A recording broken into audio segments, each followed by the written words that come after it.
Your grandmother is dying, Williella said into the phone.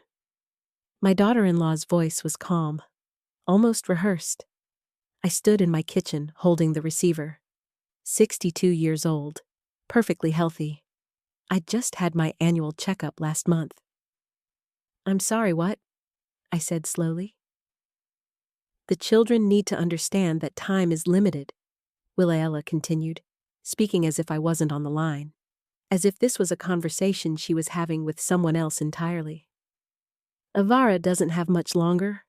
We're preparing them emotionally. The phone felt heavy in my hand.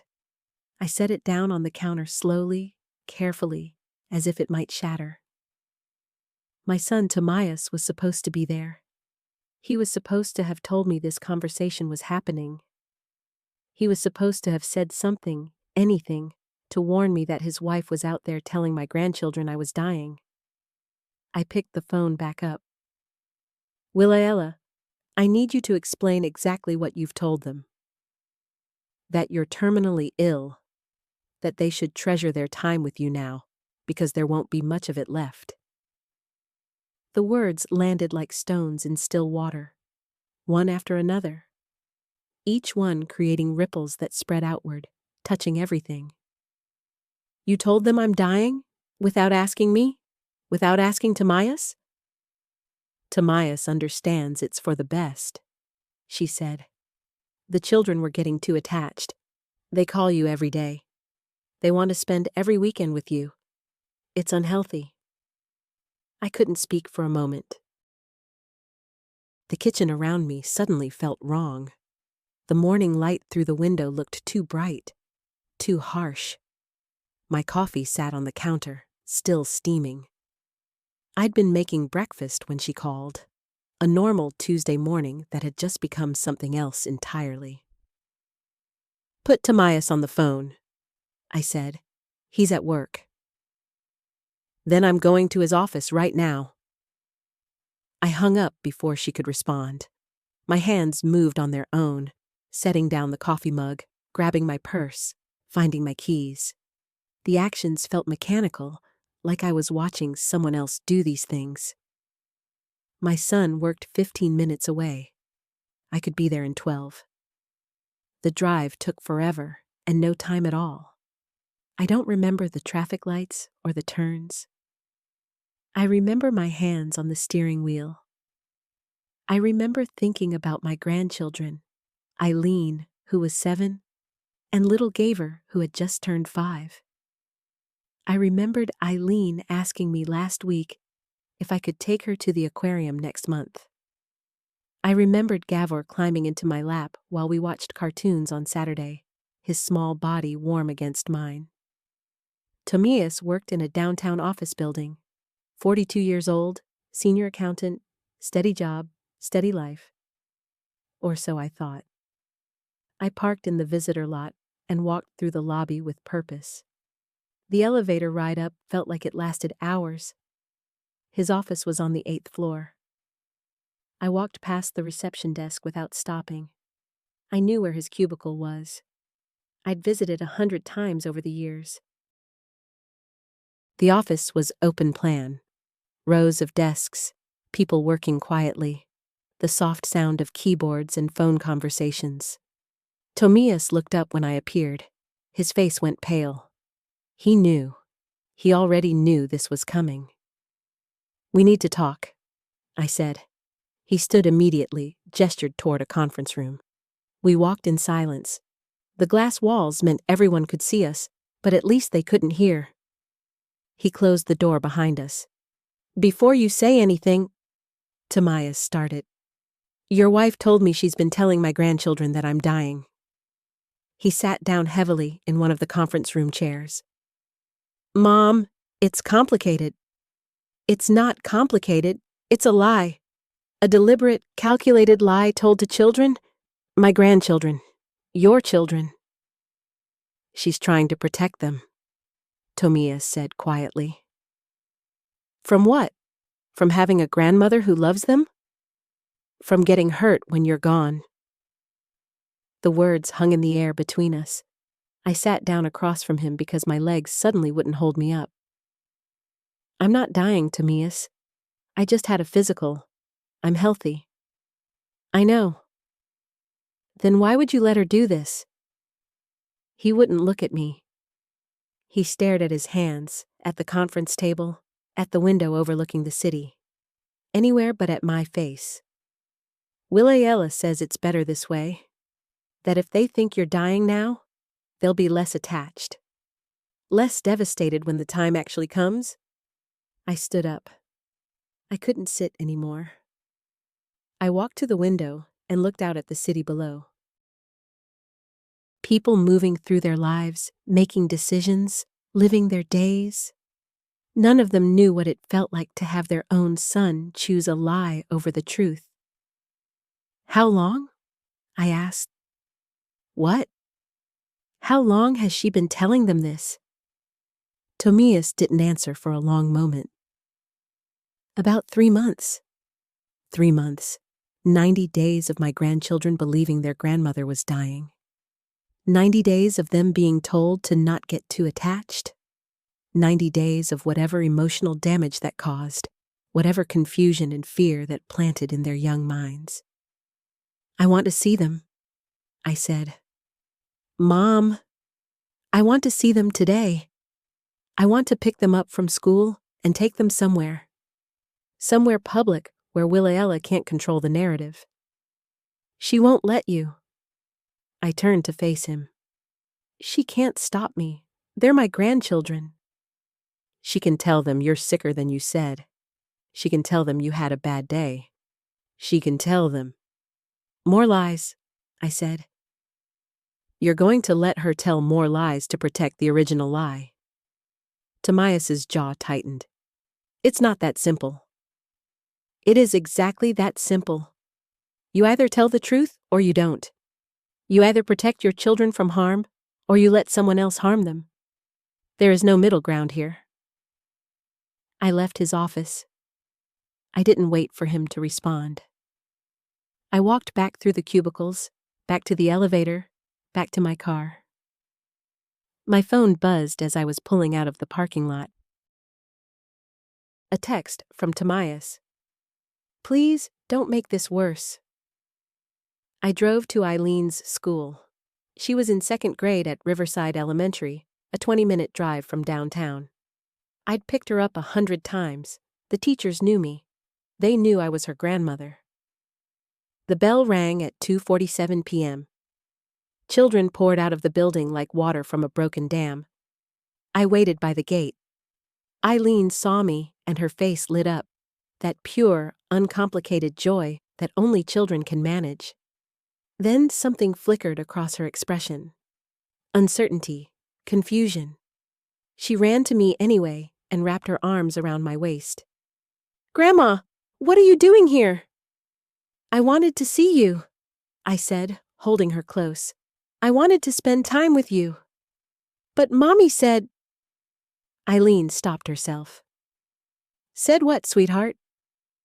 She looked up at me with eyes that were too old for her face. She said you're not feeling good. She said we should be careful with you. My heart broke. It actually broke. I could feel it happening, a physical sensation in my chest like something shattering. I'm feeling fine, I said. I'm very healthy, and I want to spend the afternoon with you. Can we do that? Eileen nodded, but she still looked worried. I took her hand, and we walked to my car. Gaver's preschool was next. He was only 5. He wouldn't understand the lie yet, but he would feel it. Children feel everything. I picked him up, and he was his normal, joyful self, chattering about his day, about the finger painting he'd done, about the snack time. But when I mentioned going to get ice cream, he hesitated. Is Mommy okay with that? He asked. Why wouldn't she be? I said carefully. She said you get tired easily now. She said we need to be gentle with you. I held him in my arms and felt the weight of what Williella had done. She hadn't just told them I was dying. She'd made them responsible for managing my health. She'd made them worry about me. She'd taken their childhood and twisted it into something else. We went to get ice cream anyway. I took them to the park. We played on the swings. I pushed them higher than Willaella probably would have allowed. I let them run and laugh and be children. And the whole time, I was planning what came next. By the time I drove them back to Willaella's house, it was 5:30 p.m. Willaella was waiting on the front porch, her arms crossed. She looked furious. "You can't just take them without permission," she said as I helped Eileen out of the car. "They're my grandchildren," I said. "And I'm their grandmother, not a dying woman they need to protect themselves from." "We'll discuss this with Tomias." "We'll discuss this with everyone," I said. "We'll discuss it with Tomias, with my other children, with a family therapist if necessary. Because what you've done is a form of emotional abuse, and I'm not going to let it continue." Williella's face flushed. "You don't understand the psychology? I understand that you lied to children. I understand that you did it deliberately. I understand that you told my son it was acceptable, and I understand that it stops now." I drove away from their house with my hands shaking, not from fear or sadness, but from anger. Pure, white-hot anger that burned through me like fire. That night, I called my other children. I have 3, Tomias, Maror, and Diella. Maror and Diella didn't know anything about what Willaella had done. They were shocked. They were angry. Maror said he was coming over immediately. "This is insane," Maror said, pacing my living room. He was 40 years old, a lawyer, and he was already thinking in legal terms. "Has she made any statements to the children about your medical condition? Has she provided any false documentation?" "Not that I know of. She just told them I was dying." "To who specifically? Just the children or teachers, other family members?" "I don't know. I need to find out." Diella called from her house upstate. "I'm coming down tomorrow," she said. "We need to have a family meeting, all of us, including Tomias." I didn't sleep that night. I sat in my living room with the lights on, thinking about my grandchildren, thinking about what they'd been told, thinking about what it meant that Tomias had allowed this. My son, who I'd raised, who I'd loved, who I'd supported through his marriage to Willaella, he had chosen to let her lie to his own children. The next morning, I called Tomias at work. "I need you to come to Mom's house tonight," I said. "Maror and Diella will be here. We're going to talk about what's happening with your family." "Mom, Willaella is sensitive about this. I don't care how Willaella feels. I care about my grandchildren, and I care about you, which is why I'm giving you a chance to explain yourself before this escalates further." He came that evening. Maror was already there, sitting in my kitchen with coffee. Diella had driven down and was in the guest room settling in. When Tomias arrived, he looked like he hadn't slept either. We sat around my dining table, the same table where I'd taught my children to read, where I'd helped them with homework, where we'd celebrated birthdays and anniversaries and quiet Tuesday nights. "Tell us what's going on," Maror said. He was in lawyer mode now, his voice calm and professional. Tomias looked at me, then at Maror, then at Diella.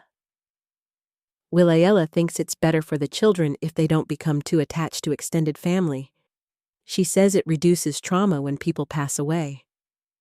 So she decided to tell them their grandmother is dying," Maror said flatly.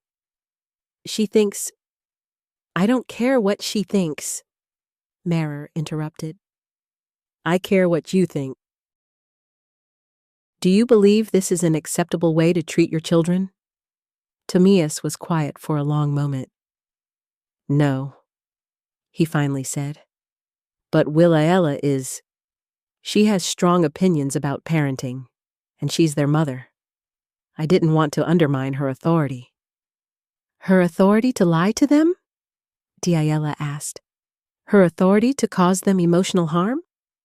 It's not harm, Tomias said, but he didn't sound convinced. It's preparation. It's manipulation, I said. Wilayela is using my supposed death as a tool to control your children's emotions, and she's using you to make it seem legitimate. Tomias looked at me then. Really looked at me, and I saw something shift in his face. Recognition, maybe, or shame. What do you want me to do? He asked. I want you to tell your children the truth, I said. I want you to tell them that their grandmother is healthy and plans to be in their lives for a long time. I want you to tell them that what they were told was wrong and that you're sorry for letting it happen.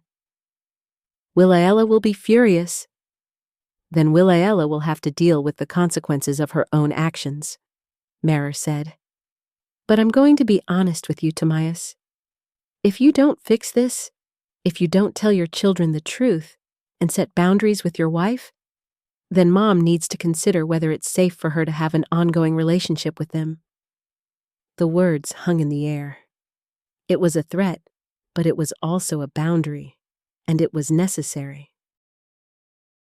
Tomias left an hour later, looking defeated. But he didn't argue. He didn't defend Wilayela anymore. The next morning, I got a call from Eileen's school. The teacher wanted to talk to me about Eileen's emotional state. I went to the school at lunchtime. She's been withdrawn, the teacher explained. She told me that her grandmother is dying and that she needs to be careful not to get too attached. We're concerned about what that means for her development. I'm not dying, I said. Someone told her that, but it's not true. The teacher looked relieved. We thought it might be something like that. We'll keep an eye on her, but you might want to talk to her about what she's been told. I picked Eileen up after school that day. We went to the park again, but this time I sat her down on a bench and we talked. Your mom told you something that isn't true? I said. Eileen looked at me with those worried eyes. Are you sick? No, sweetheart. I'm very healthy. I'm not dying. I'm going to be around for a long, long time. And I want to spend that time with you and Gavin. I want to take you to the aquarium next month, just like we planned. Tears started rolling down Eileen's cheeks. Mommy said, I know what Mommy said, and she was wrong. Adults are sometimes wrong, even when they think they're right. And I'm sorry that she told you something that made you sad. We sat there on the bench for a long time. Eileen cried, and I held her, and we didn't talk about anything else. Sometimes that's all you can do. That evening, Tomias called me. I told them, he said. I told them that you're not dying, that you're healthy, that what they were told was a mistake. How did they take it? Eileen was relieved. Gavor didn't really understand, but he's happy. And Wilayela. He trailed off. What about Wilayela? She left. She said I was undermining her parenting and that she needed space to think about whether this marriage is working. I felt a complicated mix of emotions at that. Relief that she was gone. Concern for Tomias. Worry about what came next. I'm sorry, Mom, Tomias said. I should have stood up to her from the beginning. I should have protected my children instead of protecting her feelings. Yes, I said. You should have, but you're doing it now, and that matters. Over the next few weeks, things unfolded in ways I didn't expect. Wilayela didn't come back. She filed for divorce, claiming that Tomias was being manipulated by his family and that I was a toxic influence. Tomias hired Maror as his lawyer. The divorce was contentious. But through it all, I had my grandchildren. I took Eileen to the aquarium. We went on weekends. Gavor fell asleep on my lap while we watched movies. They slowly stopped asking if I was okay, stopped treating me like I might break at any moment. They went back to being children. Tomias went to therapy. He started setting boundaries with his new ex-wife. He learned how to co-parent without letting her control the narrative. It was a process, and it wasn't always easy, but he was doing the work. A year after Willaella left, I was sitting in my living room with Eileen and Gavor. We were making cookies. Eileen was 9 now, old enough to understand more of what had happened. "Why did Mommy tell us you were dying?" she asked, measuring flour into a bowl. "Because she didn't understand how to help you manage your feelings," I said carefully. "She thought that if you weren't too attached to me, you wouldn't be sad if something happened to me. But that wasn't the right way to do it." "Are you mad at her?" "I'm not angry anymore," I said. I was very angry for a long time, but anger doesn't help anyone. What helps is making sure you know that you're loved, that I'm here, and that it's safe to love people even though everyone dies eventually. Gavor looked up from the cookie dough. "You're not going to die soon?" "Not for a very long time," I said. "I'm healthy and strong, and I plan to be here for many more years." He nodded and went back to the dough. Children are resilient in ways that adults sometimes forget. Today, 3 years after that phone call from Willaella, things have settled into a new normal. Tomias is remarried to a woman named Avara Lee, who actually likes me and encourages the children to spend time with me. Willaella has limited custody and limited influence. She still tries to control narratives sometimes, but Tomias doesn't let it work anymore. I see Eileen and Gavor every other weekend. Eileen is 12 now and wants to be a marine biologist because of that trip to the aquarium. Gavor is 8 and still climbs into my lap sometimes, though he's getting too big for it. What I learned from all of this is that silence enables abuse. When Tomias stayed silent about what Willaella was doing, he allowed it to continue. When I first heard what she'd said, I could have let it go. Could have assumed it was just a misunderstanding. But I didn't. I spoke up. I made noise. I insisted on the truth. I learned that children are stronger than we give them credit for, but they're also more fragile. They need adults who will tell them the truth, even when the truth is complicated. They need to know that love isn't conditional on their emotional resilience. I learned that family is complicated. Tomias is still my son, even though he made terrible choices. I love him, even though I was angry with him, and I'm proud of him for eventually doing the right thing, even though it cost him his marriage. Most importantly, I learned that my life is valuable. My presence matters. The time I spend with my grandchildren is real and important and worth protecting. No one gets to decide that I'm disposable. No one gets to use my existence as a tool for their own parenting philosophy. If you're reading this and someone in your life is telling lies about you, about your health, your character, your intentions, speak up. Don't let silence be the thing that protects the liar. Make noise. Insist on the truth. Your grandchildren, your children, your family deserves to know the real you, not the version someone else has created for their own purposes. Subscribe for the next chapter. It's worth it.